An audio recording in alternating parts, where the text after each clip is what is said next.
said hallelujah to the 16th loyal fins. You're getting down on your motherfucking knees, and it's time for your sickness again. Come on and tell me what you need now. Tell me what is making you bleed. We got 2 more minutes and we're gonna cut to what you need. So on the 6, tell me, one, do you want to live? And on the 7, tell me, is it time for your motherfucking ass to give? And tell me, is it time to get down on your motherfucking knees? Tell me, is it time to get down, down, down, down?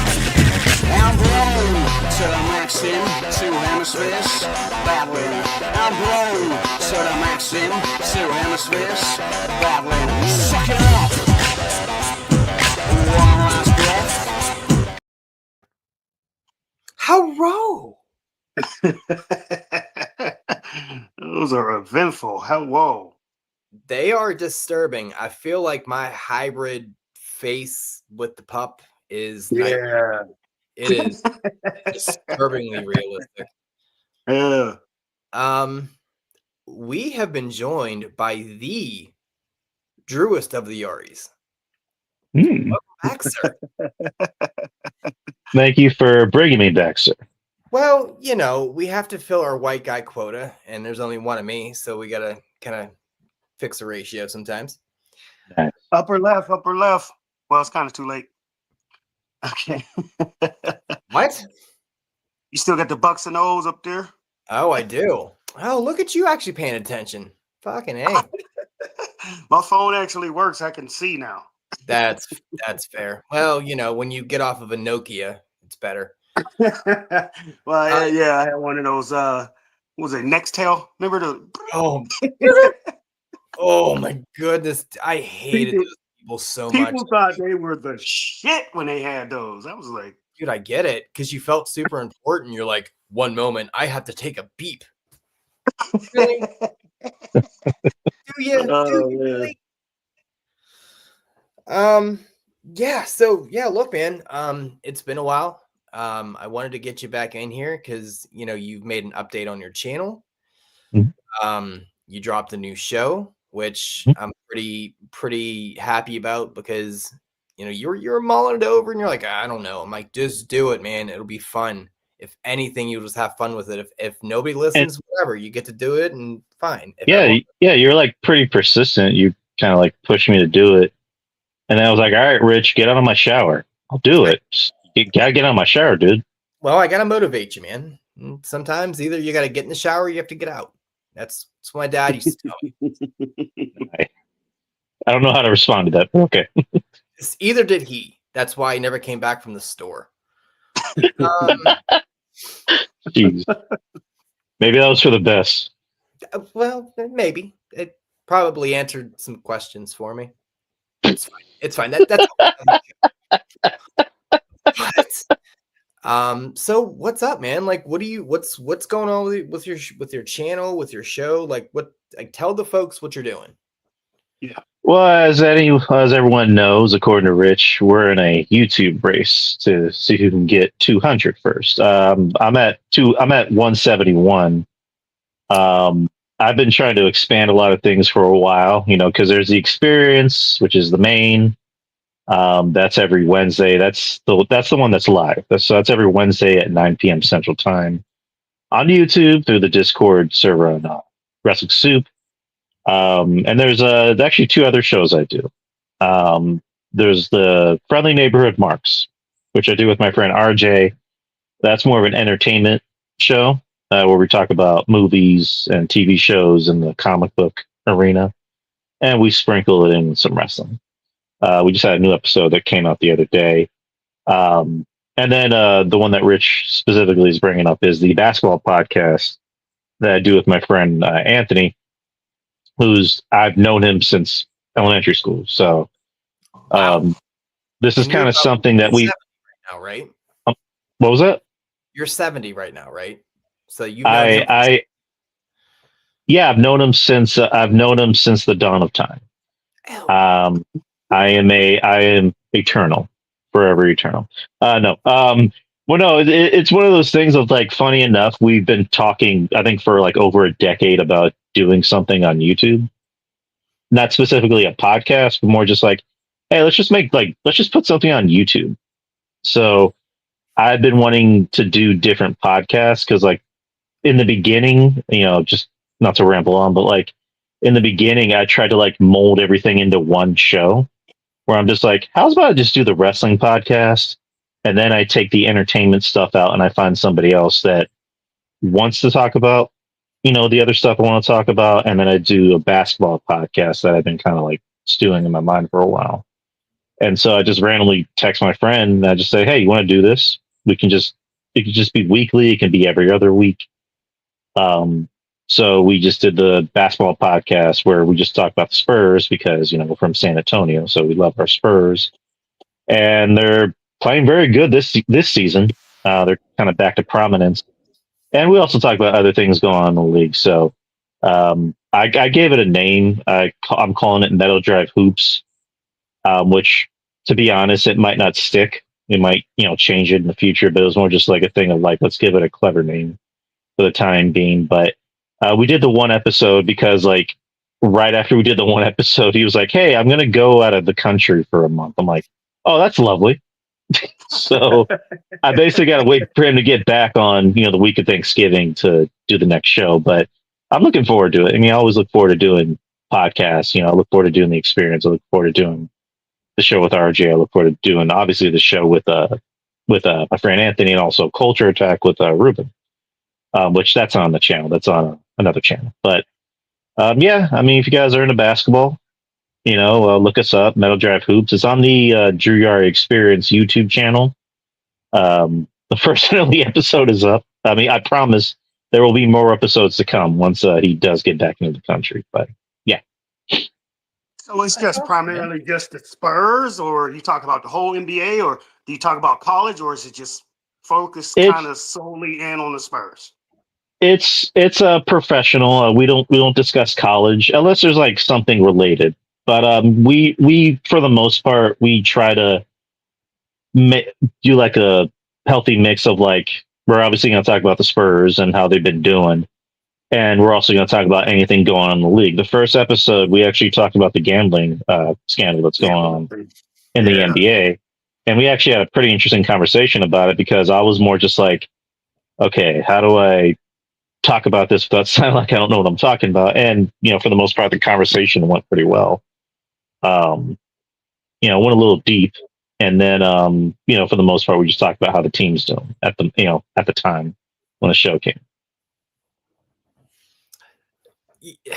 First of all, yeah, you did that incredibly smart. Like, that's what you want to do. You want to, if you have the time and ability and the scheduling to split it up and then be able to kind of focus in on the niche with like your different few, like, for example, I don't know if me and Chris were doing the baseball show the last time you were on, but that's the thing, and we called it Bucks and O's because Pirates, Bucks, O's for Orioles. That's his squad, and kind of worked out, and we started off just kind of talking about kind of our local kind of news and sports and disappointments.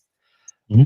And then it has then evolved into, we just did a series about every team's all-time roster. And now we're doing now the last episode, we had folks vote on our individual all-time rosters for each team. And now I'm putting them into a tournament, and then we're going to vote on that. It kind of evolved into things. Now, here's the thing. Jermaine can't spell baseball. He doesn't care about it. He doesn't like it. So that baby of mine would not have gotten off the ground because Jermaine would just say, I don't understand what you're talking about. Who are these Dominicans you were mentioning? I don't know. So it's smart, man. Like, once you spread yourself a little thinner, but you get that wider net. So how are the views for the first show? I guess the nicest way to say is it's a work in progress. There's nothing wrong with that. There is nothing wrong with that. Right. I mean, I made the shorts and everything. So, I put it out there, put it on TikTok. TikTok actually gets the most views because it's a lot more broader. And I make sure to just throwing as many hashtags as possible to try and get some eyes and ears on it. But yeah, I mean, it's out there. I mean, I've always said in general, I do this for fun. Yeah. You know, I like success. Obviously, I like when people say, "Hey, good show," yada yada yada. I like likes, obviously, subs and comments. But at the end of the day, it's like this is what my government job is for. Like if somehow I woke up tomorrow and there was over 2,000 subscribers to the channel or more than that, obviously, I'd be like, oh shit, let me just do this full time. Let me just stay at home and work. Like that'd be the fucking easiest and maybe less. Well, I shouldn't say less stressful because then you're going into a new arena of stress. But like, Yes. at the end of the day, I'm just doing this for fun. But I don't. I also don't half-ass it. We are. And you said I'm not into baseball. I'm not into really NBA basketball that real heavy. Like I'll watch the playoffs. Like if they get into the playoffs and then the conference, let's say the Eastern Conference Finals and the Western Conference Finals, that's when it starts getting real interesting. But like those first couple weeks of the playoffs, no, I couldn't really never watch a regular season basketball game. I mean, you always been an NBA fan ever since you was yay big? Yeah, I mean that was the first sport I got into. I mean, what was my gateway was watching the Bulls, and then I think it was like the '97 finals, and my dumbass mind was just like, oh, there's more teams in the NBA besides Michael Jordan and the Bulls, and and then I realized, oh, my dad's like, hey, the Spurs. I'm like, oh, the Spurs. Hey, there's David Robinson. Oh, who's Tim Duncan? Like The they Admiral, just Tim drafted Tim Duncan. Yeah. Duncan.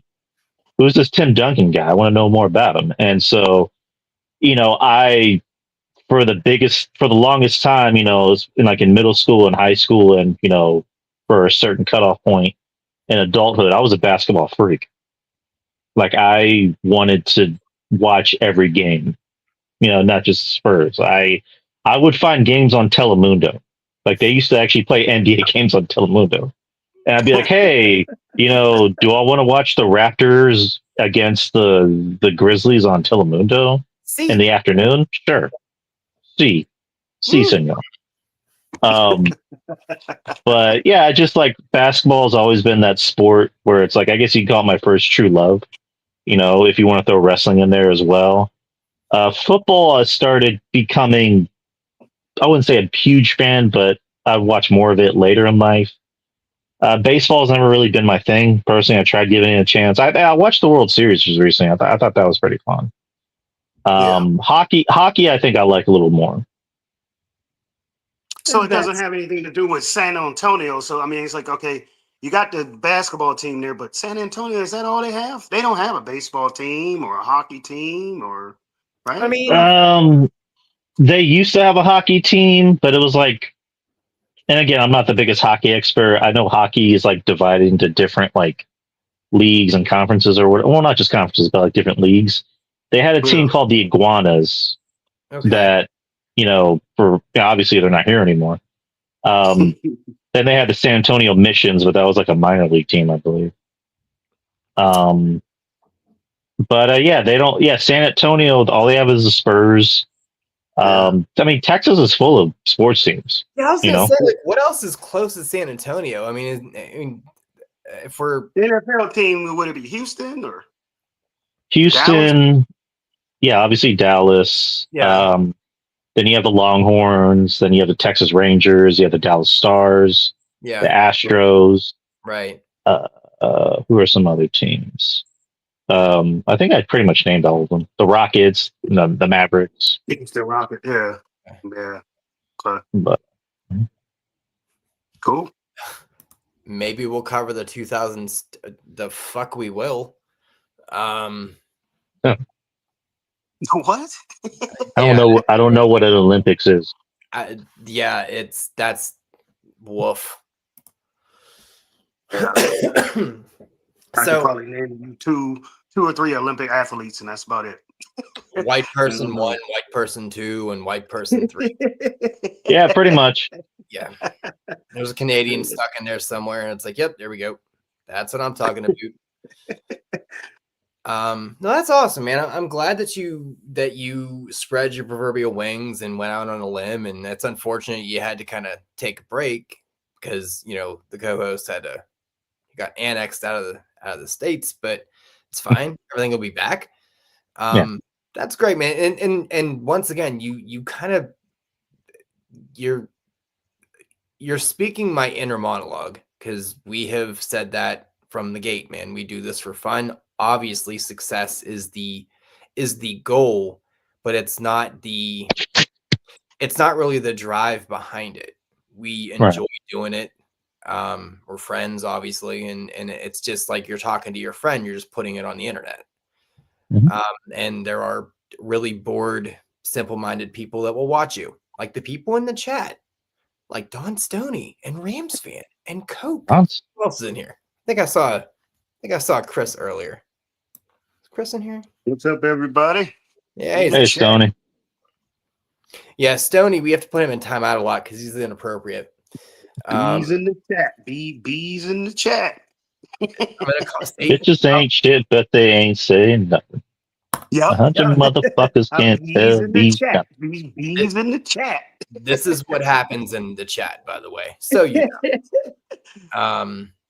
Rams is gonna call ice on Stoney's wife. Jesus Christ. This is Wow. what we deal with. This is what we do with it. This is what we deal with, and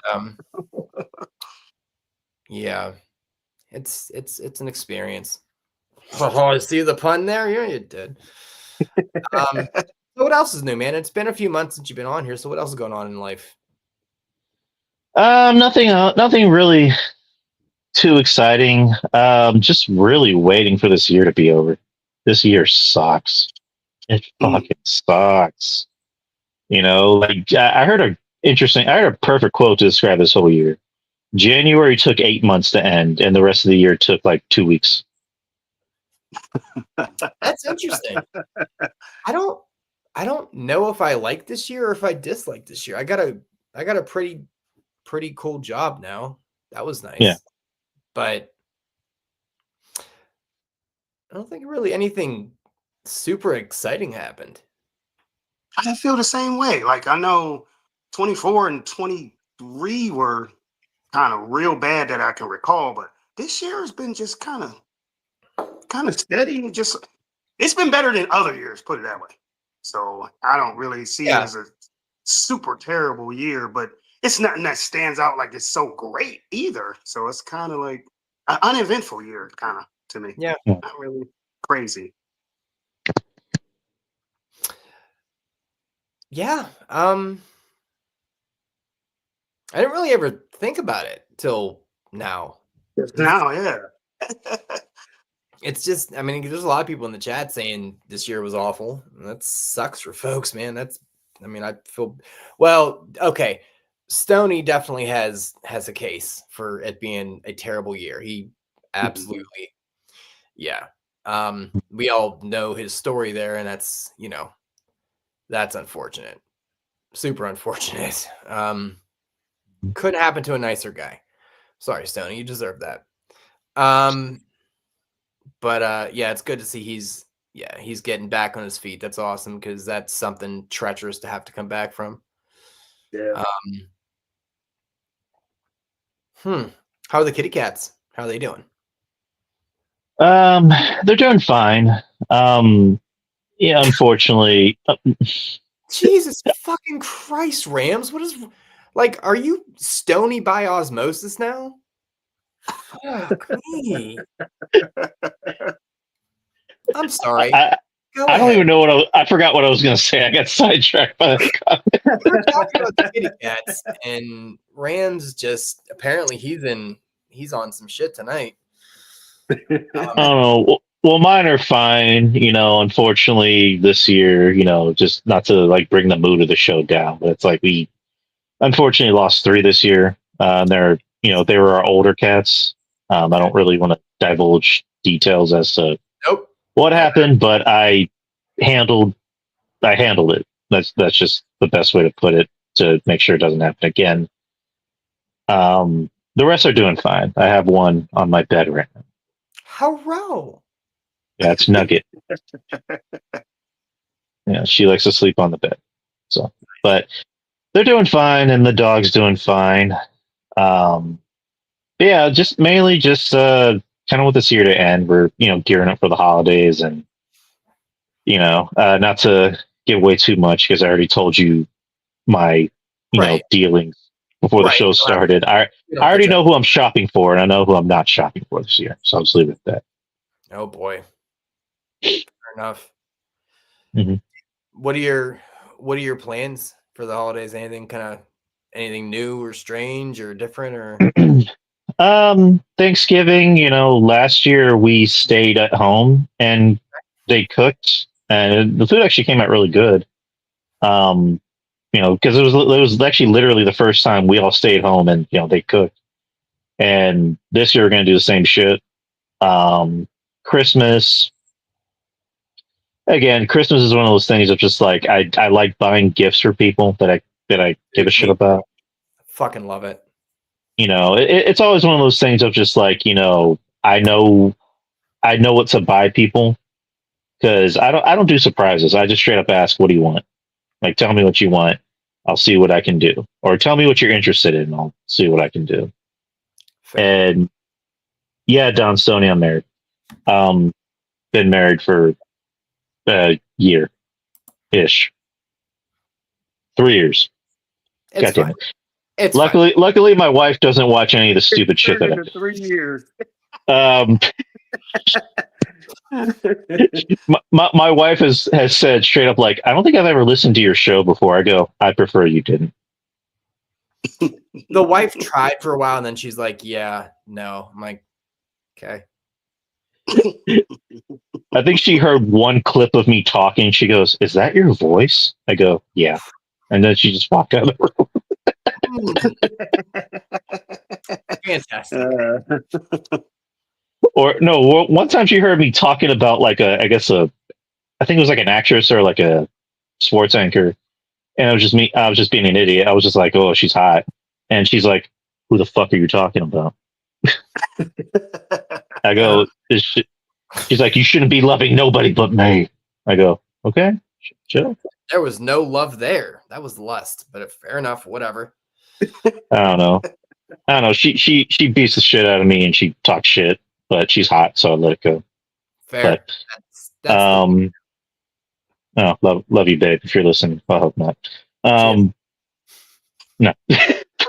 But yeah, just again, just I love buying gifts, for people that I care about, and it's one of those things that sounds cheesy, but seeing their faces when they, are happy, it's like, oh, it's kind of a gift in itself.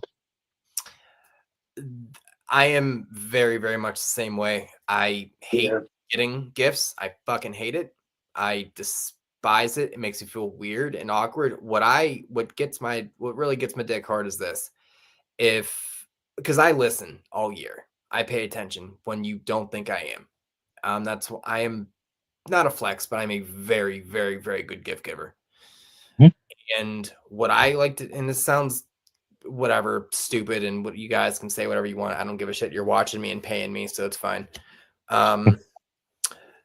What I love to do is I like to get that gift that makes that person get all emotional. Then I get emotional, and I'm like, yeah, that's the money shot. There it is. Because like seeing people's joy, that's what I care about. Yeah.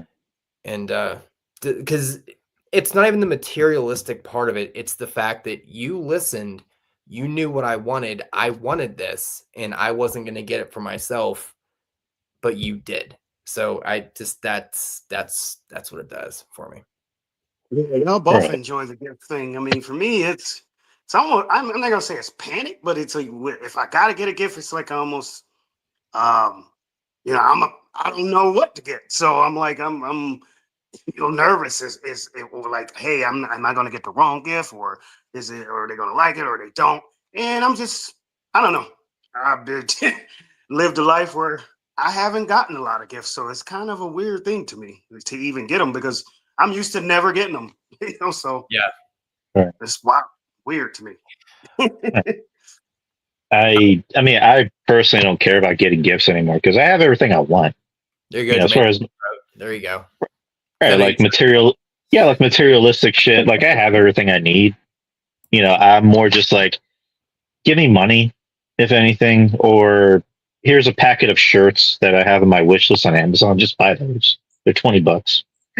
But, I mean, I prefer I'm the people same to route. donate. I prefer to either get you some money or hand you a gift card and like you go at it because I'm not real good at shopping. Period. I just say.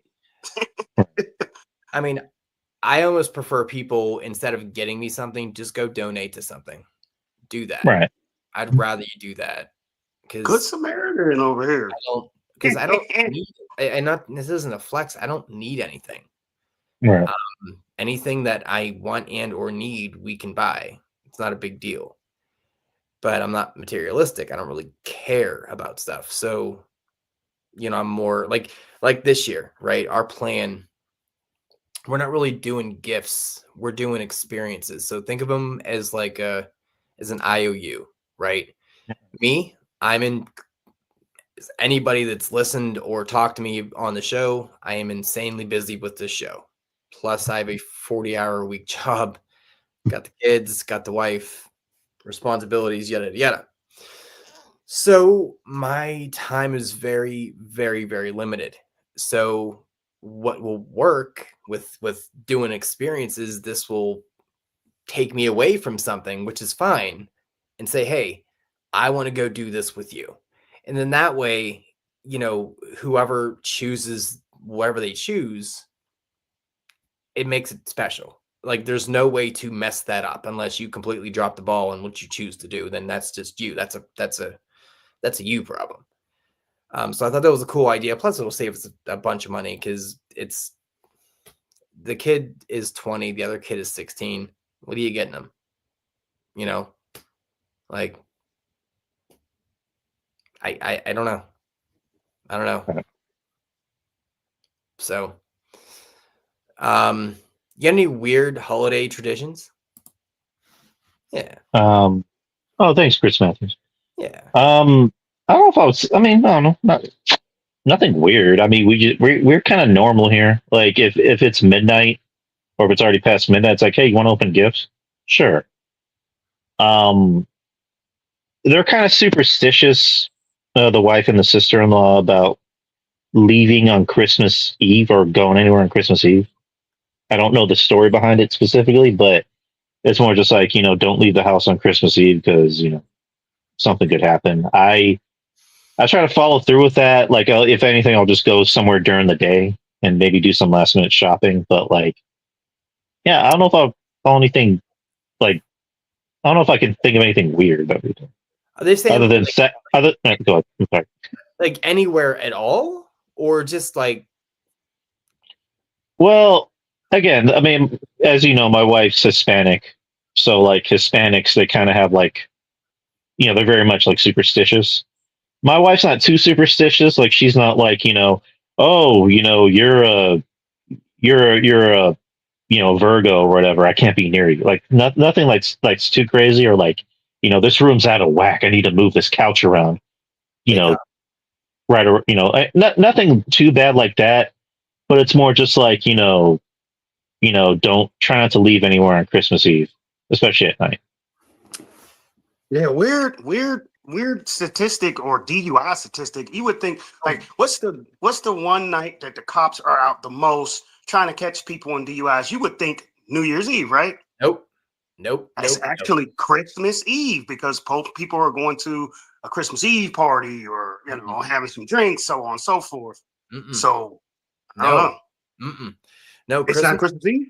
No, it is, but not for the reasons you're thinking. It's not for joyous drinking. It's because people are the most depressed on that day. Well, I was gonna say, doesn't like Christmas Eve like have the highest like suicide rates? Yep. Okay. Damn. Well, think about it, man. I mean, let's kind of if we're gonna get dark, let's go. I mean, you think about it. You go there.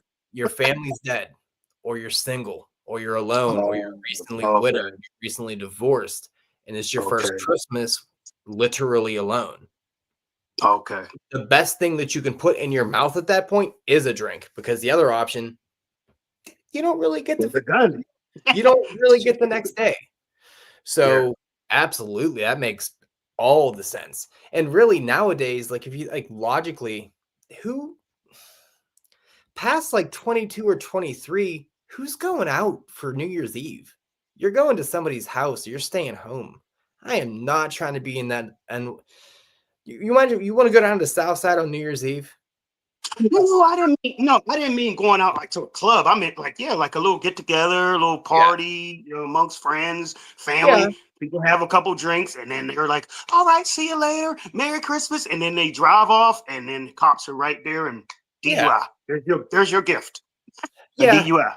No, that's fair. But yeah, I it's definitely Christmas Eve, 100%. Like you can always just picture like that salt and peppered haired dude sitting alone at the bar, just drowning in his sorrows, literally and figuratively, just like, dude, what is tomorrow to me? It's reminding me how lonely and how I have nothing. Like, absolutely, God bless Great me. point. Great point. Like you said, it's not joy; it's sorrow. Like, yeah, You're just trying to numb so you can get through, and then yeah.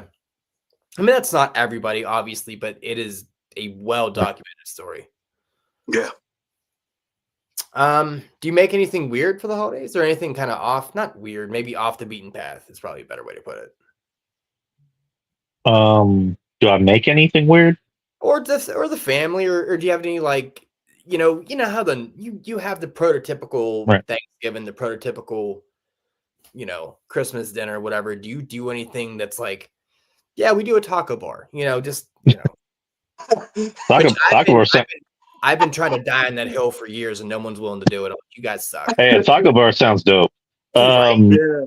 I don't know. I guess we're kind of normal.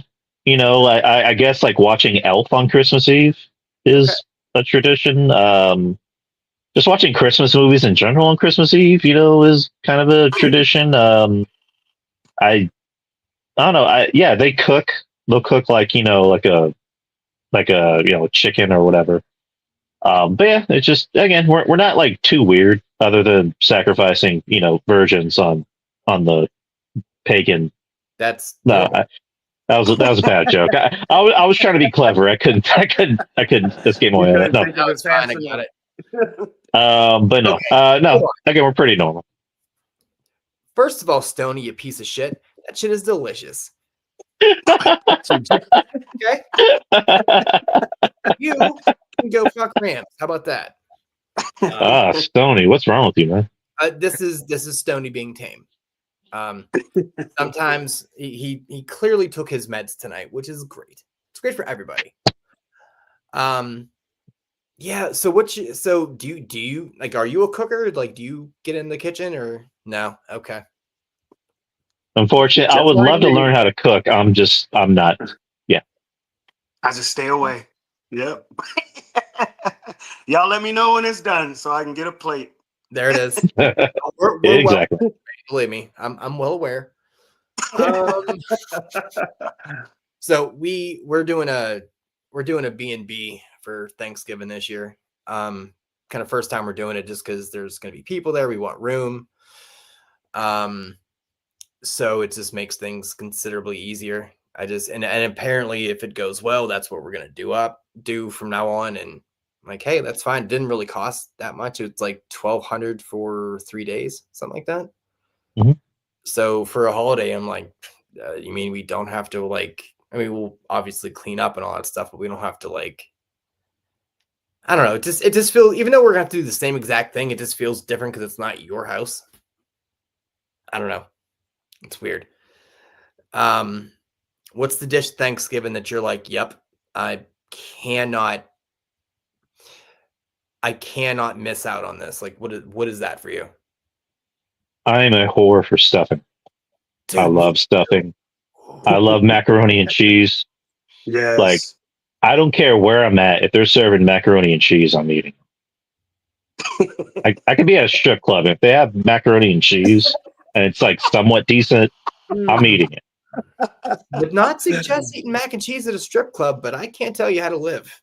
But yeah, I strip club, so. I love stuffing. I love mac and cheese, turkey. More so dark meat. Really? White meat. Obviously, I need to put gravy on it or whatever. But like, Yeah. yeah, Oh, those try two it. things. My mom makes these things that I love, and I don't know if it's like a common thing, but like it's celery sticks with cream cheese in them. Mm. They're fucking good, dude. That seems That's like very crack. white person. I have not Well, had. my mom is a white woman from Pittsburgh, so yeah. Okay. Oh, wow. Okay. From Interesting. here. Yeah, my mom's awesome. So yeah, I don't fuck with cream cheese. I wouldn't dabble with that. Yeah. All You right, don't well, fuck with cream cheese at all? Like on No. bagels or Dude, nothing? I have a white food issue. I do. Listen. Like I He's don't a really. food racist. I am. I don't do eggs. And I know they're not really white, but like that's like a taste and texture and smell thing. But I don't really mess with mayo. Don't do ranch. Don't do ranch. Oh my gosh. All right. Uh, yeah, like just like any kind of really like Alfredo sauce. Nope, I'm out. What?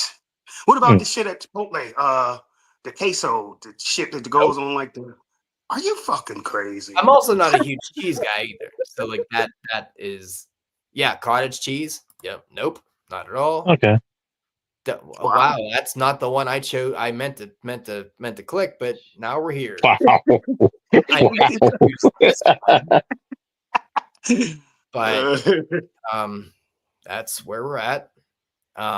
Nope, tapioca, fucking gross. Here's the thing though. Yeah. I will suck the fuck out of a marshmallow. Let's go. I will blow a marshmallow 100%. 100%. My Shit. word. Vanilla ice cream? Okay, yeah, fair enough. Yeah. It's fucking delicious. Yeah. I know you like banana cream. Well, that's like dingy colored, like yellowish. Yeah, Like then you get the whipped cream on it. Yeah, that's a thing. All right, so I'm socially white racist food. Being like a social eggnog, get the fuck out of here. Good God. Yeah, eggnog. I'm not crazy. No. I've already been over the whole how you do the Chipotle without the queso. That's what make it. I gotta get extra of that little sauce. Oh my God. Just all over my face. I don't even care. Just all over it. Fucking love it. Oh, speaking of white stuff and marshmallows, I did try today the marshmallow Butterfinger. If you didn't know that was a thing. Yeah. First of all, it's super elusive. Like it's very hard to find. Not great. Yeah. Not great. Don't waste your time or money trying to find it. It's not anything special. I just Doesn't sound like it. so I'm about to say I haven't even seen them anywhere on the shelf. Like you said, they're elusive. I haven't even seen them. in theory, the idea it's kind of like a fluffernutter, right? Like that's kind of what it's going for. But generally, what it ends up being, they take the chocolate away and do a layer of marshmallow, which basically tastes like white chocolate. I was hoping they were going to have like a little, I don't know, like a little inside of the helmet buffer thing to make sure you don't hit your head and become retarded. Like that's what I was hoping. I was hoping for like bouncy Butterfinger. No, I was very sad. Very sad. Almond milk rich. No, what is?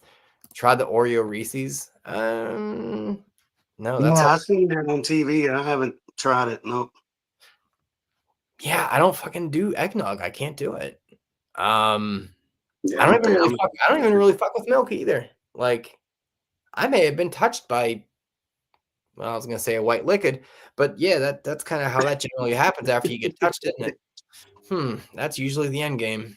I don't know. I need milk with something else, like in my coffee, obviously. But yeah, milk by itself is. Yeah. Or cereal. Like now, strawberry milk. I'll probably choke an infant over that. Actually, coincidentally enough, I do like almond milk, but it has to be like French vanilla, not like straight up almond milk. Fair. In my coffee or whatever. I used to do protein shakes, and I would use that almond milk for it. But Right.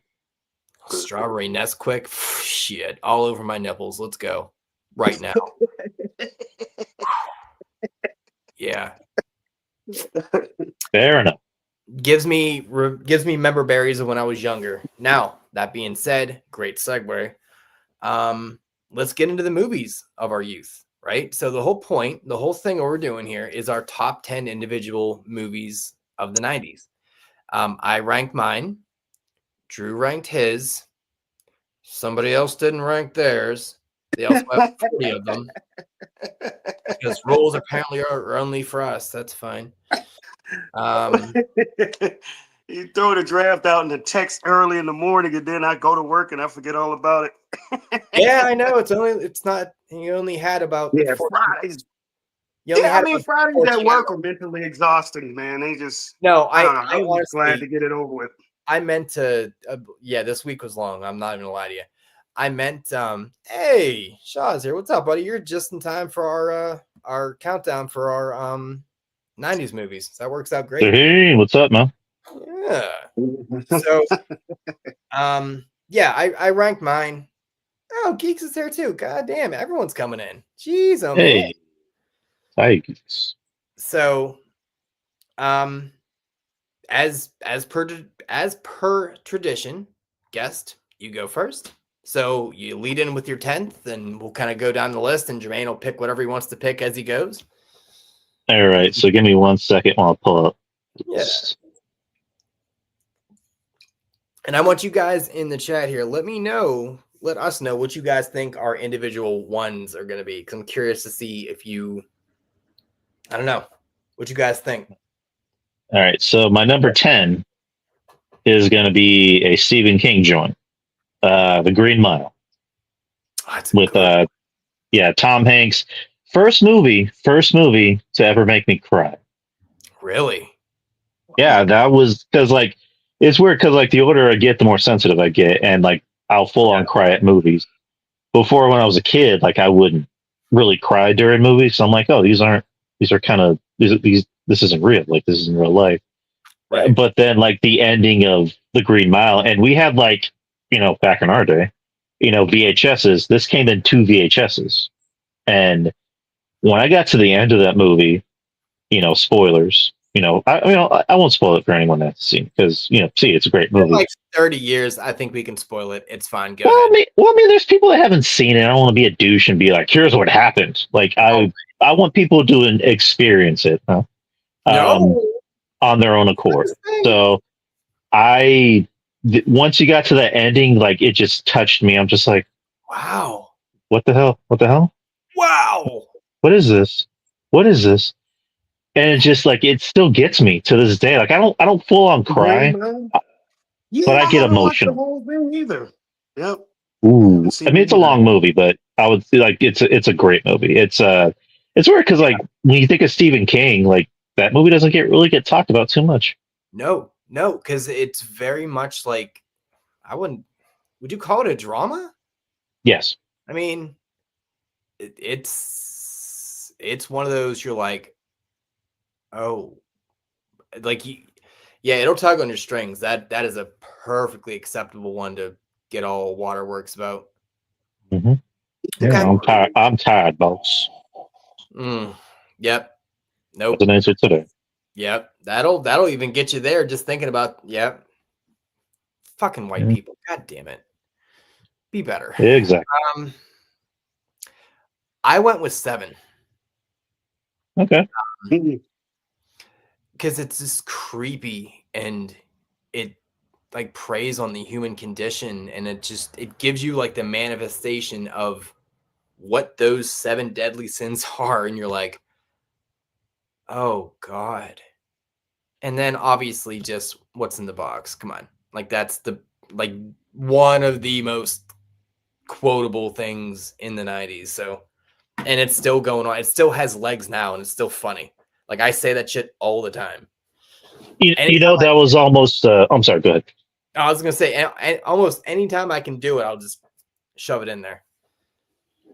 That was almost Denzel before Brad Pitt. Denzel could do no wrong. Speaking of But he Denzel, he turned it down because he thought it was too demonic. And that's he watched right, and then he watched the film. And he's like, "Ah, shit." But he admitted he's like Brad. Nobody could do it but Brad. And then he did a movie called Fallen, which was kind of similar to Seven. But Yeah. when did Training Day? Training Day was in the 2000s. Oh, 2000s, I think. yeah, I think like 01. I believe it was like 01. Okay. All right.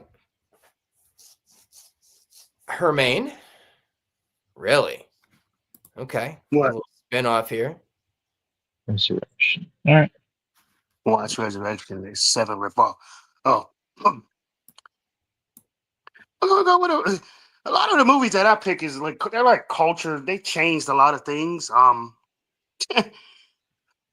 first one is kind of goofy, but it was a culture flipper. Forrest Gump. Go with Forrest Gump at number 10. That's on my list, but it's higher. Interesting. That was not on my list for you. Well, I mean, Forrest Gump is one of those movies that, it's people still say stuff from it today. You know what I mean? Like Jenny and Life's a Box of Chocolates. Yeah, that's definitely quotable, 100%. Yeah, No, that was Any Given Sunday, Shane. I'm sorry. I correct people. It's a habit. I'm sorry. Yeah. Oh yeah. That was Any Given Sunday. Yep. The movie with Damon Wayans. No. I'm thinking of Last Boy Scout. Any Given Sunday. Yeah, that's Jamie Foxx and Pacino and yeah. Okay. But yeah, Forrest Gump, number 10. All right. Definitely quotable. I mean, definitely iconic. I didn't think you're gonna go super white bread already, but that's good. Nice. It's fun. Well, I mean, I told you I had 20, and actually 10 of my 20 was black movies. So I was like, I gotta switch it up. I mean, I get it, but it's also your list though. So I mean, True. but hey, no worries. All right, Drew, number 9. All right, number 9 is another underrated classic, Clint Eastwood classic, Unforgiven. Okay. Which I believe actually won the Oscar. Won the Oscar in 92 for Best Picture. I actually saw this last year, and that's how much of an impact it had. It's automatically in my top 10 in the 90s. You need to watch it, dude. I like Westerns. I really like Westerns because, before, the superhero craze came up, Westerns were kind of the superheroes, of a certain time. And the biggest superhero in that genre was Clint Eastwood. The guy has like a freaking gaggle of Western classics, whether it's not Dirty Harry, but like, good, the bad, and the ugly. I mean, Fistful he's of Dollars. 90 years old, but I feel like he's this generation's John Wayne. Is kind of the best comp I can kind of put together. Yeah, including the racism. But Unforgiven, I think it's my favorite movie of his, bar none. And it's weird because I think it's his most underrated movie because it doesn't get talked about. I really like Gran Torino. Love that too. It's a great movie. Terribly racist, but we're getting a trend. It's fine. Don't worry about it. My number 9 is Jurassic Park, and it's literally because of this. I had that on my list. Dinosaurs. That's it. You said dinosaurs. What? It was awesome. Yeah. Dinosaurs. You're a kid. It's dinosaurs. When it came out, what was it, 94 or something like that? What was I? Fucking 8? Yeah, I'm all set. Put me in, coach. Now that there's like Jurassic Park 97 Dinos in Space, I'm a little like, okay, I'm all set here, boys. Also, we need a Jurassic Park in space because why not? But yeah, it's definitely oversaturated now. But I really kind of like the first initial like that first T-Rex scene, you're like, oh shit, is this real? Because it Iconic. felt so real. Now you look at it now, and you're like, woof. Okay. Yeah, it was definitely iconic. Definitely, seeing dinosaurs on the screen, and they did them pretty well. And Yeah. it was in its time. It was definitely a legendary movie. I was like, wow, they didn't look like Godzilla in plastic suits and shit. They looked like real dinosaurs on the screen. So And I felt like it was really perfectly cast too. Like I just felt like the people in it were just like, yeah, you guys nailed it. So yeah, Goldblum and all them. I definitely had Jurassic Park on my list. Yep. yeah. Okay. Yeah, that's on my list too. It's gonna come up pretty soon. Yeah. Oh, I figured we're gonna have a lot of crossover here. Mm-hmm. Can't go wrong with that. Mm-mm. All right. My number 9. Kind of weird. But it was definitely a movie that it was just full of weird, and it kind of sprung the Hannibal Lecter. So I'm gonna go Silence of the Lambs. Number 9. Sure, why that's weird. I thought you were gonna say like Sleepless in Seattle or something super gay. You didn't. No, it was just it says Sleepless in Seattle. My favorite movies, you Fuck got outta here. mail. All right. Well, I'm not gonna mail polish. But no, it was like you said, iconic. It was like a whole mystery and just the craziness. I mean, like I said, with the Hannibal Lecter and what's the one guy's name, Buffalo Bill. Yeah. They had the people in the girl in the pit, and Mm-hmm. a bunch of shit going on in that movie. It was crazy. Chris's top one is Sling Blade. Sling Blade. It's a great movie as well. That is the white man's color purple. Sling Blade. Oh, you're creepy. He shouldn't have done that. He's just a boy. Yeah. French fried potatoes. Mm-hmm. Mhm. Speaking of not the shameless plug here. Speaking of Billy Bob, the Spitball Boys just put out their Patreon episode, and they talk about Billy Bob, so it's definitely a good listen. Mm-hmm. Also, speaking of Shaw, I listened to his story today that he said there was going to be some Halloween shenanigans whenever he was on the show last, and he tells his story. Please subscribe to their Patreon just for the story and everything else, but for sure those 2 stories, they're ridiculous. Last Action Hero. All right, we're putting Chris in timeout. I shot a man. I did it on purpose. I love Last Action Hero, dude. Yeah. Like so, and then kind of the member berries and the kind of just thinking about it now, like what did I really enjoy, or what can I really go back to now, and just like, hey, this is the banger. I can sit through it. So yes, so it's kind of a hybrid thing, but yeah, it's not like the all time because I don't give a shit about that. Mm-hmm. All right, Drew, number 8. Ocho. Number 8 is a comedy. It's Schindler's List. Hilarious. Everyone should watch it. Fantastic. That's actually my dad's favorite movie. Wayne's World. Sorry, Dad. Wayne's World is number 8. Again, quotable as fuck. That's my childhood right there. Bohemian. It got everyone into Queen. Because of Bohemian Rhapsody alone. I fucking hate Queen. I'm sorry. I fucking hate Queen. Come on, Rich. Come on. Sorry, man. I can excuse the racism. I can excuse the homophobia.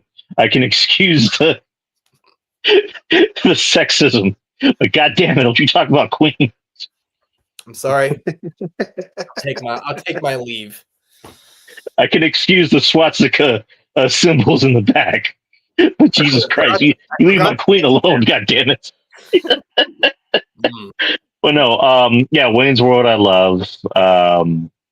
It's a movie that I can rewatch. I can take a break from for a few years and just rewatch it and still love it and still quote it. I like 2.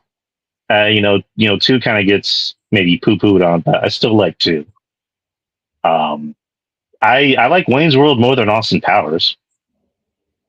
I mean, that's not saying much, but I get it. I understand it. I get it. The Austin Powers things they were fun when you know you were a kid. I guess now Right. like they did not age well. It's like okay, I get it. Like a lot of like dick innuendos. Yeah, fuck off. We're good. I We're all swear set. it's not mine, baby. Yeah. Oh God, you should do voice acting. I'm making a quick pivot. I'm changing my 1, 2, 3, 4, 5, 6, and 8 because I can't put my number 8 at 8. I gotta put this other one in there because I don't know. It hits me in the feels. I think so. Number 8 for me is Clerks. I just thought that was such a fun, silly movie. And then later in life, when you actually were a clerk and you're like, I want to go play hockey on the roof. The fuck? I want to do that. And then you're like, oh yeah, these people are really stupid. It's just and I just thought it was so cool. It's just a black and white movie, and it obviously just became its own kind of universe, and I think that's just cool in its own right. But yeah, it just aged well. It's funny, it's simple, it's relatable. I just thought it was a great movie. I love Kevin Smith. I have a soft spot for Kevin Smith. He inspired me to do podcasting because I listen to his podcasts, and I mean to this day I still listen to his podcasts. I wouldn't say I love all of his movies. It's weird because I think I like Kevin Smith more as a person than a director. Not to say that Interesting. there's films of his I don't like. Jay and Silent Bob Strike Back is a guilty pleasure. I know it's a terrible film, but it's I enjoy it for what it is. I did like the first Clerks. I think I like Clerks 2 a little better. Clerks 2 is fantastic as well. Personal opinion, but yeah, Kevin. I fuck with Kevin Smith. I wanted Dogma to make my list too, but I'm like, I can't do 2. But Dogma is an absolute like Alanis Morissette's God. You fucking kidding me? Come on, silly. Love it. Okay, Hermaine. All right, my number 8. Never seen Dogma. Oh God, Ramsey. So we're going into the black. Spike Lee's Do the Right Thing. Definitely a movie that I grew up watching and on, and there's a lot of stars in that movie. That was like before anybody even knew about Martin Lawrence. It's iconic. What year? Definitely, it gives you. Didn't Martin come out in like '96? The show, Martin? Yeah. I don't know when it came out, but Spike Lee's Do the Right Thing. Martin was like just an extra in the movie. He wasn't real well known. Gino what's his name? Gino S. Giancarlo Esposito. Yeah. Like he's in there, and Really? there's so many people that's in that movie that they're so young, and you're like, oh my God, look how young they were. Like they were nobody. They were just like extras, but they had small parts. They went on to become huge stars. So it just kind of gives you a feel of how many people Spike Lee put on. So, yeah, Rosie Perez. There's a scene in there where he's icing her down with the ice on, and he was like, "Thank God for the right nipple. Thank God for the left nipple." But and it gives you, I don't know, from a standpoint of the police brutality and a lot of messages in that movie. So yeah, Spike Lee's Do the Right Thing. Definitely iconic in my childhood. Starting to make me feel bad about my list. Thanks, Dick.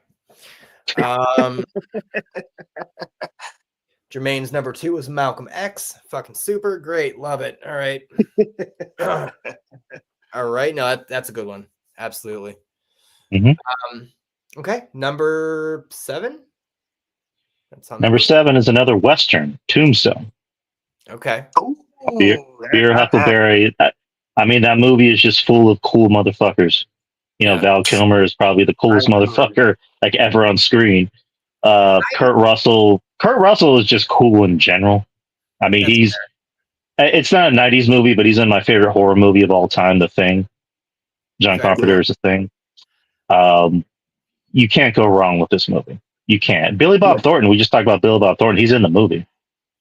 He gets There's a slapped scene where, around. yeah, there's a scene where Kurt Russell's just slapping the shit out of him. He's like, "Come on, man, fight back!" He said, "Slow down, boy." I'm telling you, Tombstone is up there really high on my list. It's the greatest Western I've ever laid my And eyes then like he's waiting to get Val Kilmer's attention. Val Kilmer goes, "Oh, you're still there. You may leave."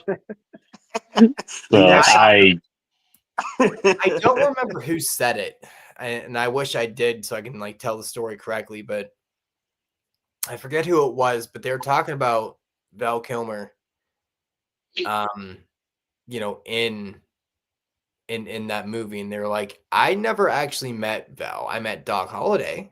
I never met." Val." And I was like, "Dude, was that deep in the weeds?" He's like, "Yeah, I don't fucking know.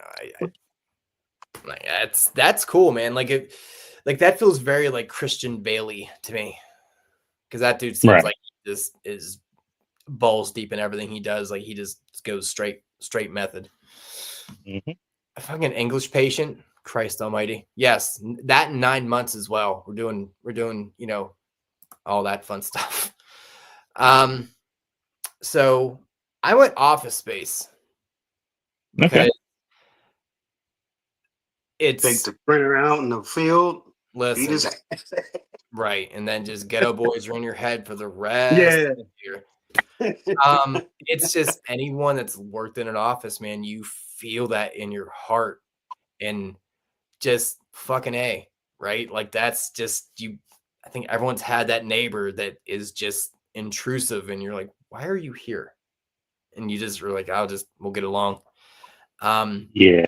Just like I don't want to work anymore. My boss is a dick. I just don't want to do this. And it I don't know if there was movies like that before, but if there were, they perfected it. So great flick. Yeah, we're gonna need you to come in on Wednesday. Yeah, right? Just oh my god, it's grating because there is that guy that'll do that. I believe you have my statement. There's always one of those people at your job too. Freddie got fingered. Oh my god, I hope you're fucking with me. Goddamn, Sean. God is a movie connoisseur and he's dropping Tom Green classics. God bless. I don't know. There is one scene in that film that full on makes me laugh, and it's like the scene where Tom Green's wearing a scuba suit in the shower, and then Rip Torn just goes, "Take that shit off," and then he just like pulls him out of the shower and breaks the shower. Rip Torn. I don't know why it makes me laugh. It just does. Dead ass serious. He loves that movie. Interesting. You know, it's got to be just one of those mindless things. Like it can't be. He's like, I'm here for the intellectual properties of fucking Tom Green. That's funny. That is funny. Wait, what the fuck are you talking about? CM good call. RD was Veronica. What the fuck are you? What are you speaking about? Hold on. Oh, okay. That's fucking cute. Shut up, Stoney. I'm gonna put him in timeout. Hermaine, number 7. My number 7, definitely, childhood, learning about parties and everything, and kid playing house party. House party. Fair enough. Fair enough. That's good. That's fun.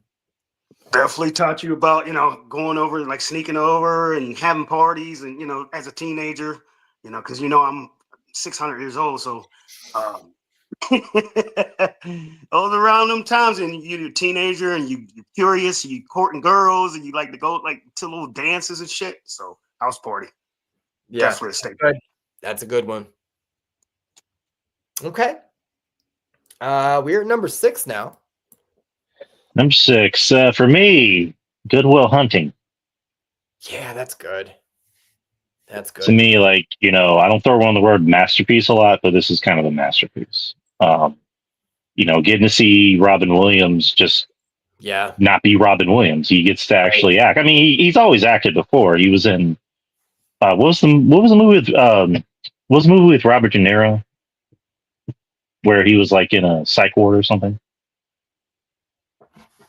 De Niro, what, Cape Fear or something?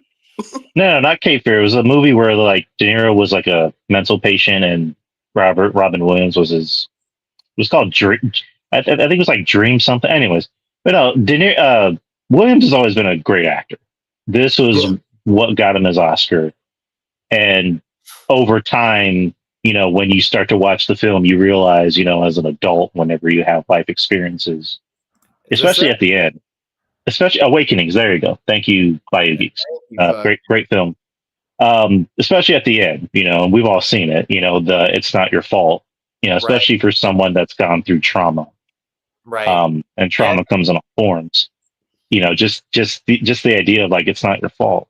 None of this shit is your fault, and him getting mad, like stop fucking doing this to me, and then he hugs him like, man, get emotional, but and there's that one line I love to quote, and that's the good stuff.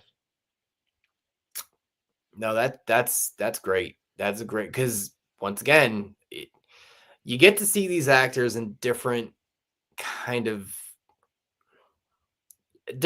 of them, right? Because they are actors, but some of them tend to do some of the same type of things.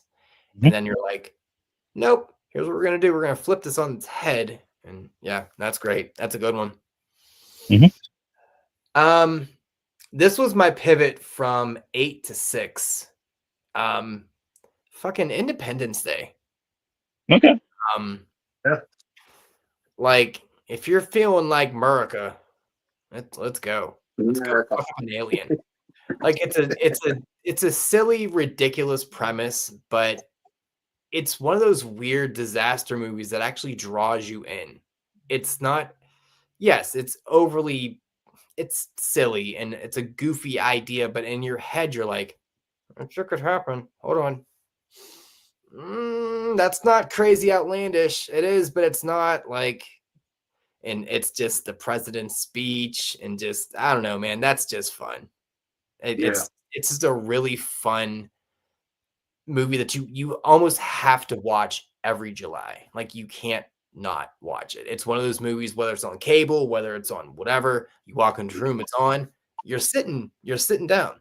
You're like, yeah, fuck you, Alien. Let's go. This could have been a barbecue. I could have been in a barbecue. It's just fun, man. It's so fun. And really, I think it was like 96 or something like that. Dude, this shit looked good.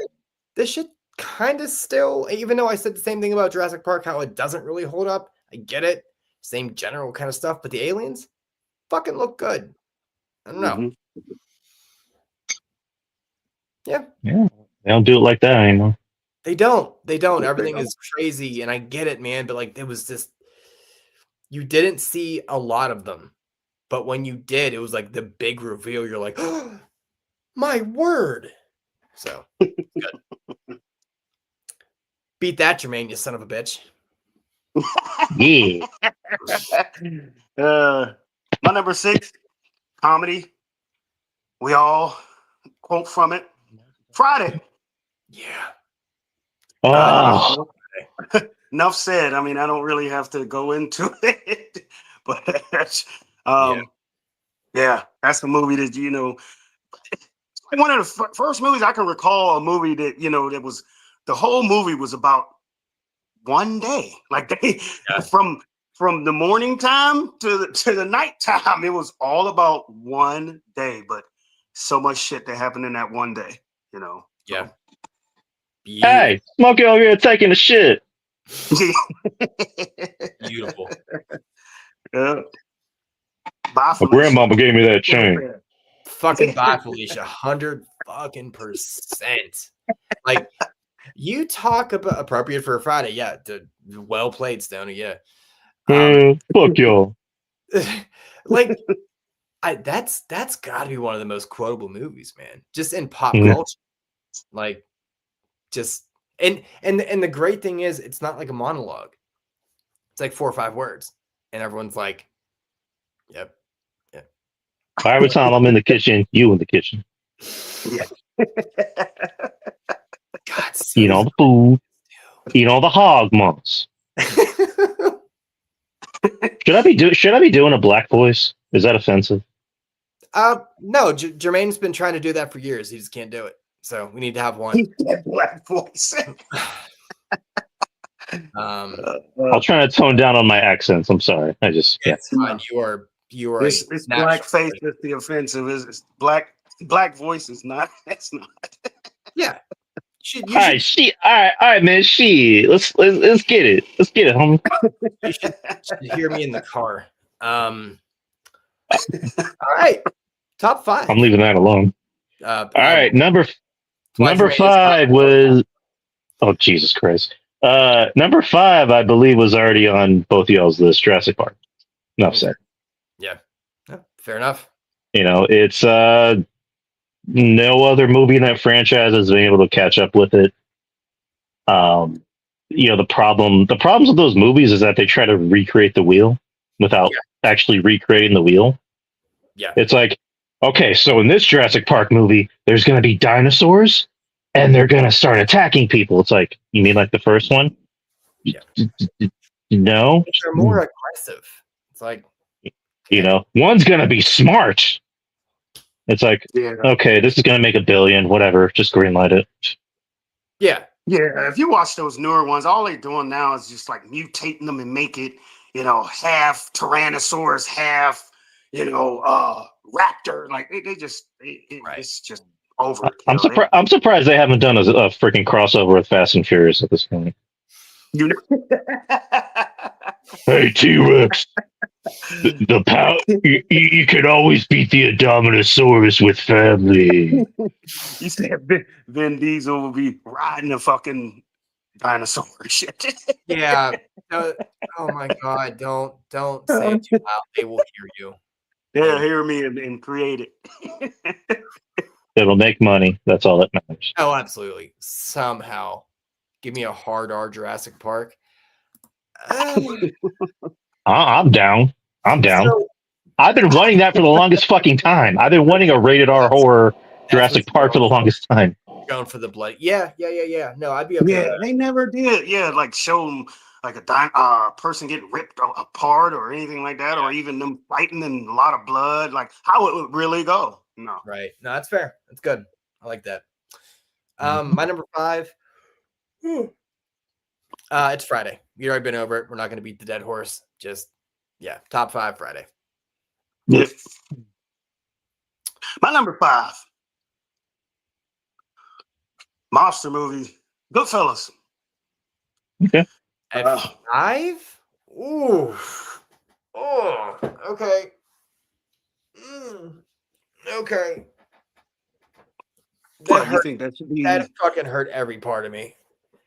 Like there's about 4 hard R's coming right now. Just I'm just saying. I mean, I understand it's a classic gangster movie and all that, but you said your list, so it's how I do it. I looked at it.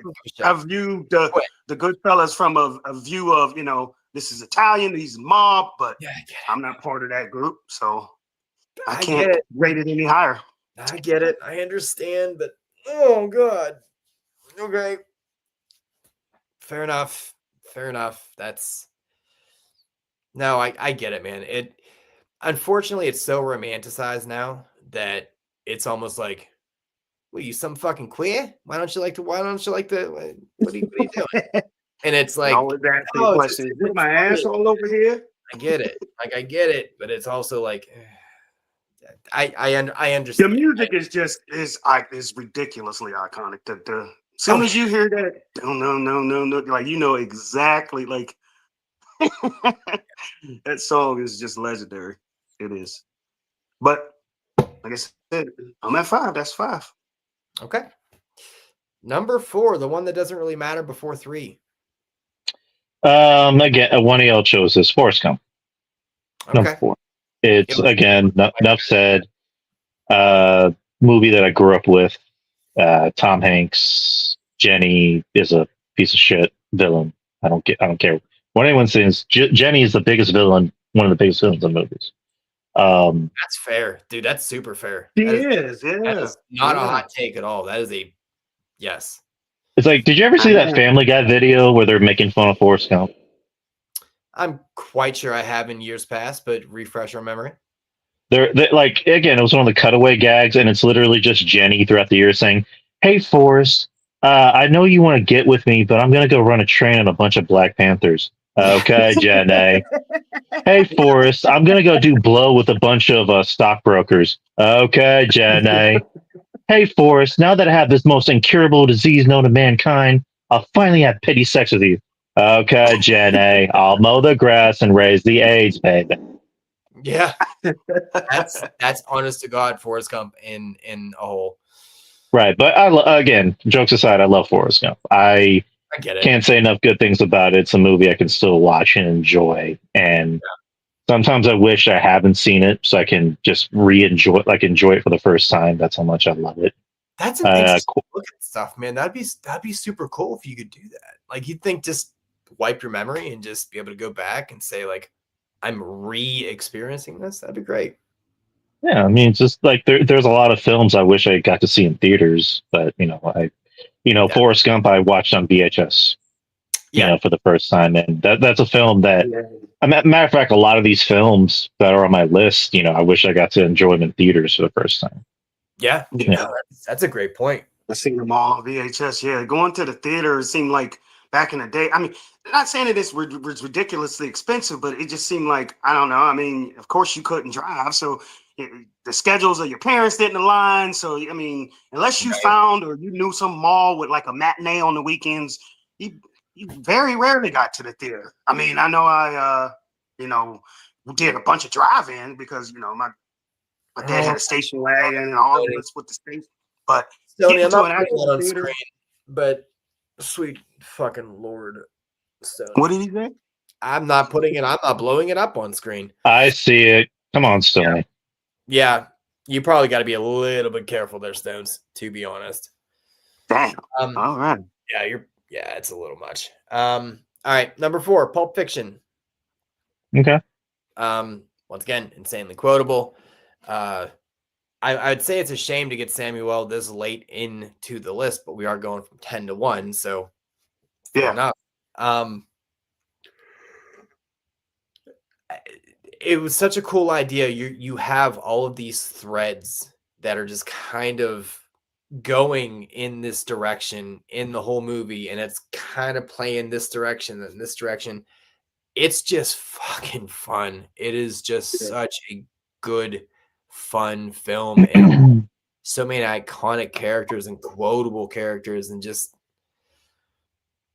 I'm not saying it's a masterpiece or anything. I'm not saying that, but if you meet someone that hasn't seen Pulp Fiction, you're like, are you in a fucking coma?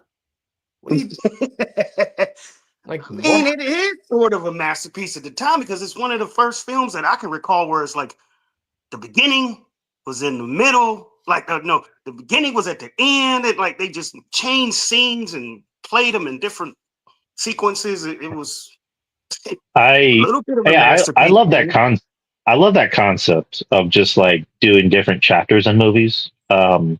Two of my favorite movies from the past, year did that. There's a movie that came out last year called Strange Darling, and it did that. You saw it? Okay. No, I wanted to, but I never ended up getting. You need to watch it. Yes, you need to watch it, dude. I know I do. And then just recently, Weapons. The movie Weapons came out, and it actually has that concept in it of chapters. And I'm like, I don't know why, like that, and also one shots in movies, like they always do it for me. But Pulp Fiction, the first time I saw it was in high school because I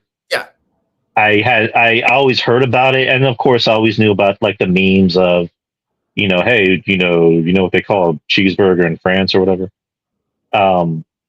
But I never actually saw the movie until like sometime in high school. Yeah. And then I watched it and I was like, because I remember one of my coaches in high school, he was like, yeah, that pawn shop scene, it's hard to get through. I'm like, what are you talking about? And then I watched it. I just went, when it got to that pawn shop scene, I'm like, what's that noise? Why is he making, The ball in his mouth. God damn. Yeah, but no, Pulp Fiction, great movie. Yeah. Um, it's one of those movies like I acknowledge how great it is, even though again the one scene where Quentin Tarantino keeps saying Wow. dead N-word storage, I'm Oh yeah, that nigger stores. Yeah. like why is this a scene? This is going on too long. There's like what's the Yeah. point of the? Is it a joke? It's not funny, obviously, but um, yeah, overall, great film. With if it's obviously in his top three. I don't know where I place it though, but it's in his top Okay. Yeah, my number four, strangely enough and coincidentally enough, Rich picked it. The same thing. I can't believe we both Nice. landed on four there. I Nice. had Pulp Fiction. Definitely. And like you said, you saw it in high school, and I'm like 200 years older than you. So I saw it in college. And yeah, I always heard about it. Everybody was like, "Oh, you never saw it." And then this one dude, we sneak in the room and smoke. We weren't supposed to smoke in the dorms, but we snuck in the room and we smoked, and he was like, "I'm gonna make you watch it," and we sat and watched it, and it was awesome. Like, and I'm keep watching it over and over. So yeah, that was my number four as well. Oh, My kid loves it. I mean, William loves it. Like he thinks it's Will love it. Okay. yeah. Yeah, because his little fantasy Yeah. I forgot little his avatar is what was their name? Pip and no, what was Samuel's name in there? three. It was Vincent and Pip or some shit like that. No, Vincent and fuck, this is killing me. Vincent and I have the name in my head. I just can't say it. Like what the fuck? I thought it was Jules. Oh, Jules. There you go. yeah. Fucking fuck? Pip. He was like, Pip? which wallet is yours? The one that says bad motherfucker on it. Oh, I'm Oh, telling you, man. There's God, I so love many. it so much. It's like crack. All right, Drew, top three. What do we got here? Where are we going? Number three is actually my wife's favorite movie, and it's become one of my favorite movies over the years. The Crow, the original Crow with Brandon Lee. Okay. The soundtrack is to me the best soundtrack in any movie. Period. I mean, you can make the case that the soundtrack really makes the movie work. Now, I think if that soundtrack wasn't a part of the movie, it wouldn't have been as good. And yeah, I'll be honest. If it weren't for Brandon Lee, what happened to him? Would the movie have had the same legacy as it? Probably No. not. But again, it's a movie that we're talking about traditions. This is a Hallows Eve tradition to watch The Crow. Fair enough. Halloween ain't till mañana. You can call it graffiti. I love this movie. I love the action. I love the songs. It's one of those things of like, unfortunately, what could have been of Brandon Lee? This could have been the movie that really could have shot him up into superstardom. But Fair. Tommy, and again, quotable as fuck. At the time when comic book movies were just seen as very niche, this should be on anyone's top 10 for comic book films, bar none. Fair. I've never actually seen it. I'm not really a comic book guy. Never really had the appeal to me. From what I know, it's basically like vigilante justice is kind of the gimmick there, which I have no qualms with, but being that I never got into the precursor to it, it never spoke to me. You know what I mean? Now, that being said, I know that it's very iconic and it's very special and near and dear to people's hearts.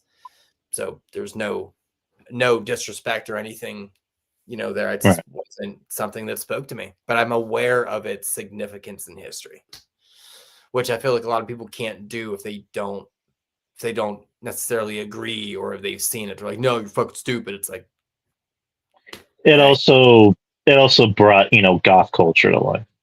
Yeah, no, that's fair. To the main point. It's funny you bring up soundtracks.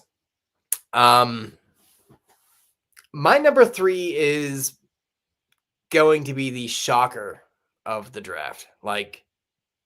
It is embarrassing. Mm-hmm. It is in general, it is a very bad movie from a from a critics kind of standpoint. Oh, I didn't want to say it. It's like embarrassing. Come on, let's go. Do it. Come on. Oh God. Okay. It is Romeo and Juliet. Oh, that's not bad. Really? I love that fucking movie. I wasn't expecting that, but that's not a bad choice. I love that I don't movie. think I've ever seen it. I bought the I mean, I know. soundtrack. It has a young Leo and Claire Danes and John Leguizamo, and it's just, it's like, yes, the one with the guns, absolutely, yes. It is just a fun movie, and I mean, it's based on a beautiful story, obviously, and they just kind of, it's like if, I know it was what, 20th Century Fox, I think, that made it. I mean, it felt very, very foxy. I Foxy. I just fucking love that movie so much. Because it's, and I think it's because they just do very much of that old timey speak, but then they add a little bit of like the 2099, 90, whatever, every year, that flair to it where you're like, this doesn't work. It shouldn't work, but it fucking works. It breaks through that wall of working. I'm also a guy that likes to go to the symphony too. So if there's a little fun quirk about me. So I like the symphony as well. yeah, love it. Yeah, so that was almost difficult to say because I'm like, it feels very one off brand, and two, I know how universally hated that movie is. It is. Fucking hate that movie. Never Oh, seen it. I'm gonna sit down and watch it. I mean, I know the story, but I've never seen the movie. Hey, Maximus is in here. Hello. Yeah. That's my number 3. That's my number 3. Jermaine, 3. What do you got? Me being a science fiction guy, groundbreaking at the time, stuff people never saw. Fucking say The Matrix. Matrix. Okay. The Matrix. I'm sorry. I mean, that changed. I mean, made people think like, hey, did they really think that they was plugged into a Matrix or something like that? But yeah, I mean, oh no, I missed one. iconic. Oh no. Oh no. So yeah, Matrix was awesome at the time. I mean, it was Thank like you. the greatest thing that was going at the time. So yeah, Oh, big impact. no. I missed one. Oh, I'm so upset. Okay. It's one of my favorite movies that's not on my list. I'm gonna just okay. Number 2, Drew. We down to the last 2. He is. Okay, so my 2 and my 1, I've been racking in my brain like what am I gonna switch them out with because I love them both, and I'm just like, again, I'm not like I'm a cinephile to an extent, but it's just like I can't in good faith say one movie is better than the other, but I fucking love both of them because one's a part of my childhood, and one I just saw not too long ago, and I've been obsessed with it. So fuck it. Number 2, Terminator 2: Judgment Day. Oh, I got that on my list. I mean, I have it wrote down. That was definitely a great groundbreaking movie. The first Terminator movie I saw, the first James Cameron movie I saw, the first Arnold movie I saw. And it's just, again, we mentioned earlier, they don't make them like they used to. That's after Terminator 2, it stops there. Like, I clean the slate with all the other movies that don't exist to me. Again, quotable as fuck. Robert Patrick is just a badass in literally anything he does. I need your keys, your boots, and your motorcycle, or I need your boots, your jacket, and your keys to your motorcycle.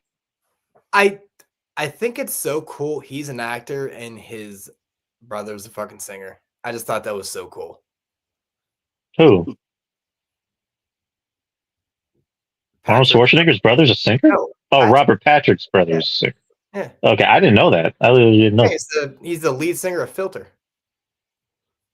Really? Yeah. I literally didn't. I'm no bullshit. I didn't know that. That's pretty fucking awesome. Yeah.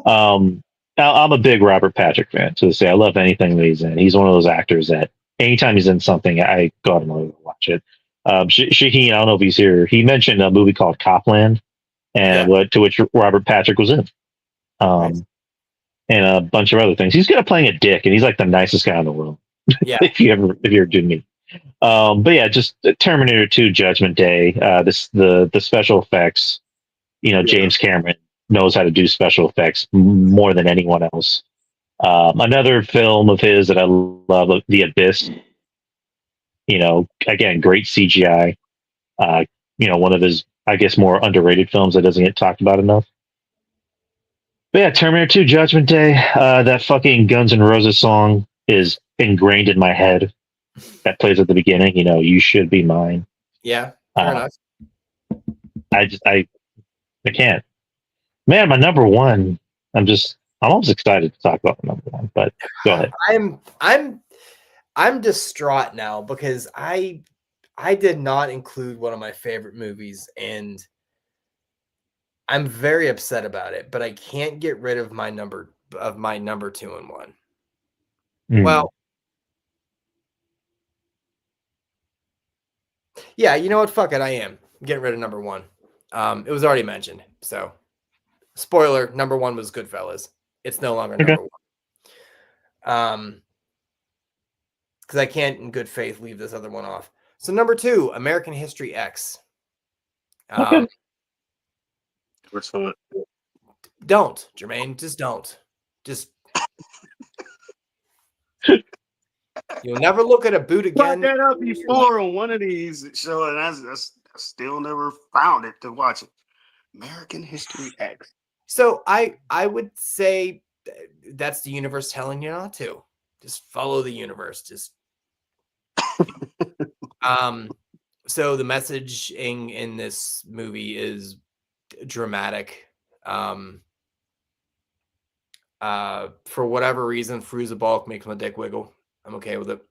Yeah, don't know why. She just looks like she'll just do some spinny shit on you. Whatever, I'm into it. Anywho, it's such a terribly, I don't even know where to go with it. I mean, because I'm not going to spoil it, because Jermaine, you really actually should see it. It is a very powerful movie.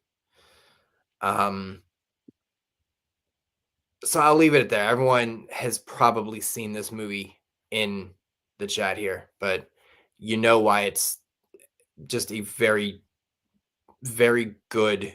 Yeah, Edward. Yeah, well, there you go. It's hard to not spoil it. Just understand that's my number 2.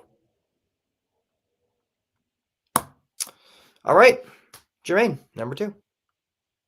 My number 2 is, as it was already mentioned as well, was, like I said, greatest Western of all time, Tombstone. Okay. That was one of the best movies that, I've seen, and we quote, me and my buddies, and, I'm Your Huckleberry, excellent movie.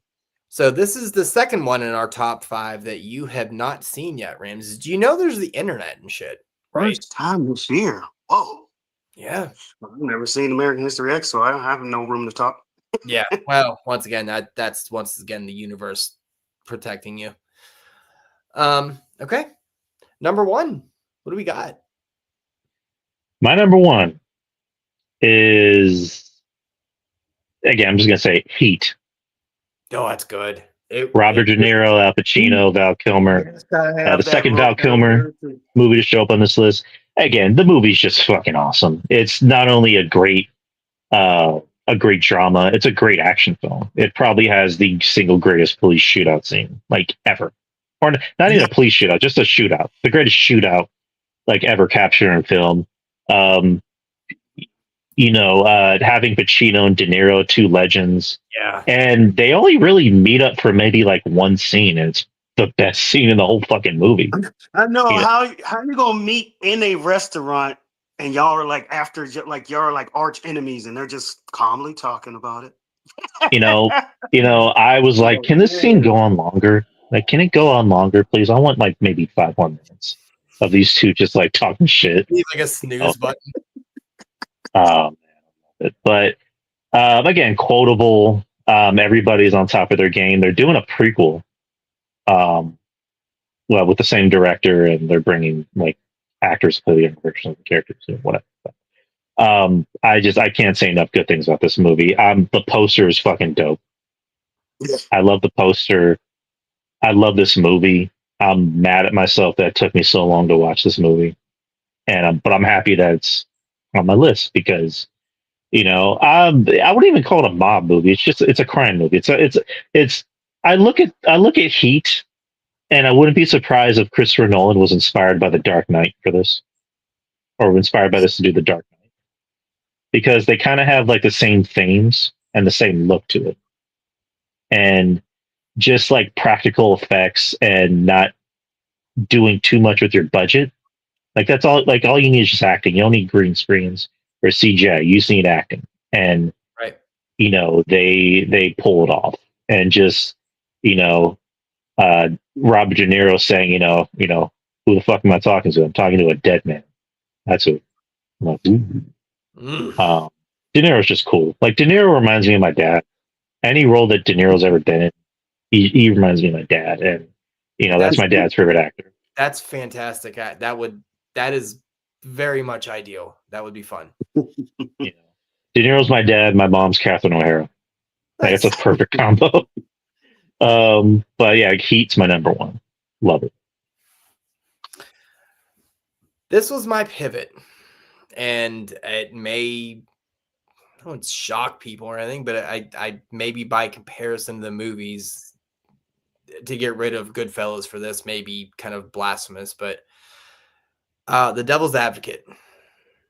I adore that movie. I fucking adore it.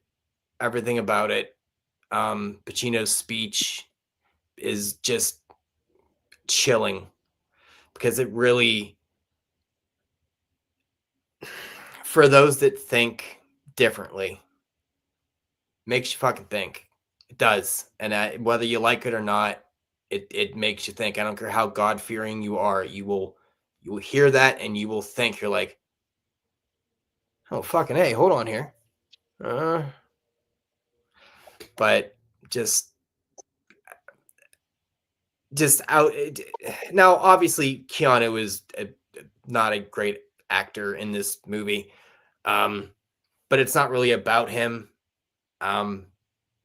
He's definitely over the top, but that's kind of his stick, so whatever.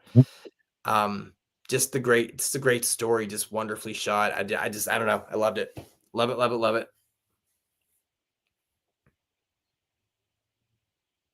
All Herman. right.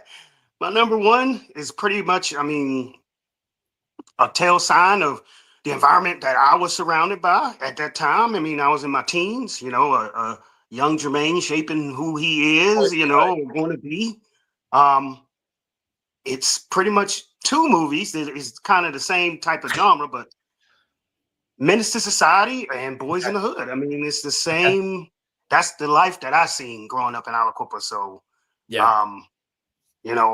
Definitely similar type of things going on around me there. So, those two. If I had a choice between Menace to Society and Boys in the Hood, I would choose Menace to Society as number one. Because actually, after that movie, we was outside fighting outside the theater and got took to jail that night. I will always remember that movie. Of course you did. Good Lord. Crazy. But yeah, that was the environment that I was a teenager in. So it's definitely impactful. Yeah, no, fair enough. That's good. That's a good one. It so many of these were kind of on the list, but I really had to think like, what do you want? Was there any on the cutting room floor that like just missed your list? Pulp Fiction was one of them. Oh yeah, you didn't mention that, did you? It was like barely you know, I don't know. Just I really love the film, but it's just like I don't know. Just other films, it's one of those things like I love it, but I love these more. I love these slightly more.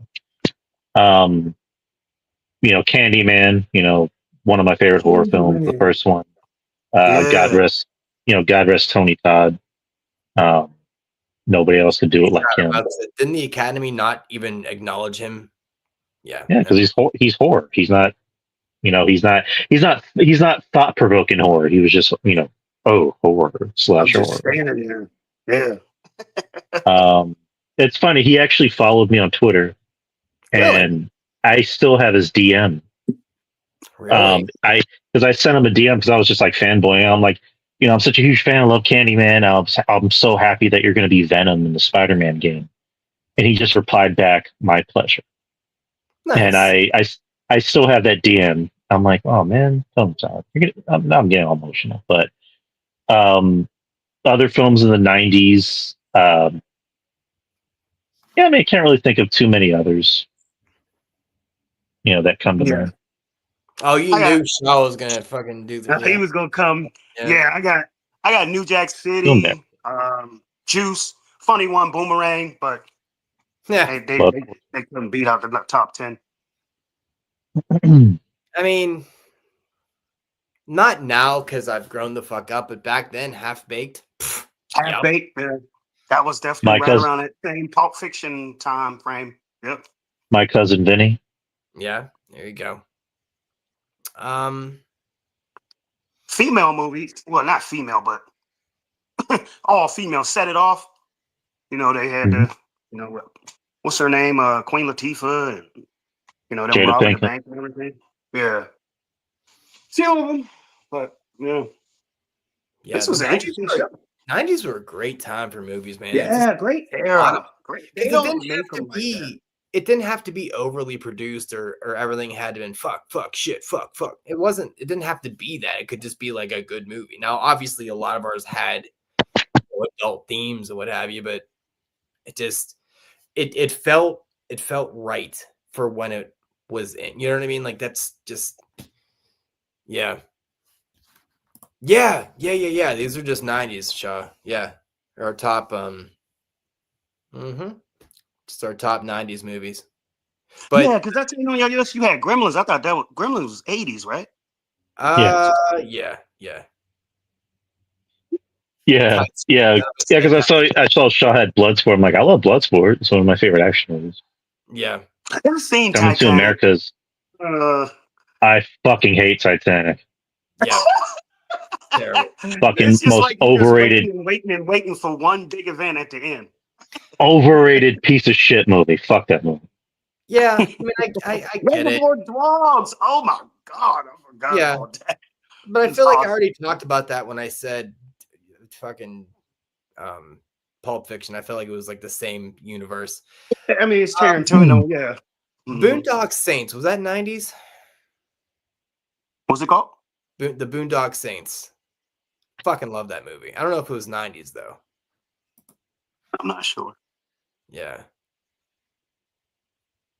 I think it was like right on the cusp or like 2000, 2001. I don't remember, but I fucking love that movie. Anyway. You got game. That's a good one. Yeah. Yeah, it's kind of hard not to be a Leo fan. That guy's a fucking legend. Mm-hmm. Dead Presidents, Higher Learning. Yeah. Okay, so it was 90s. Okay. Boondock Saints quality wise. Yeah, I mean, well, 90s. Yeah. Most would. But yeah.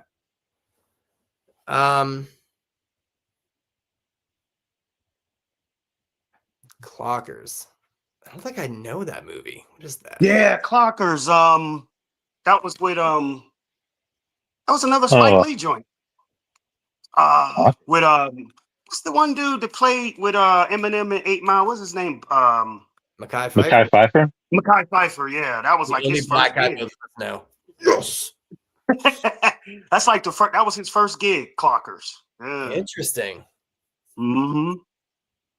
Okay. Yeah, that's good.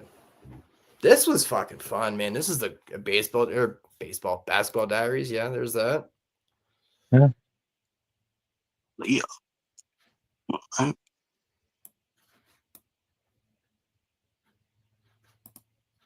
You know what?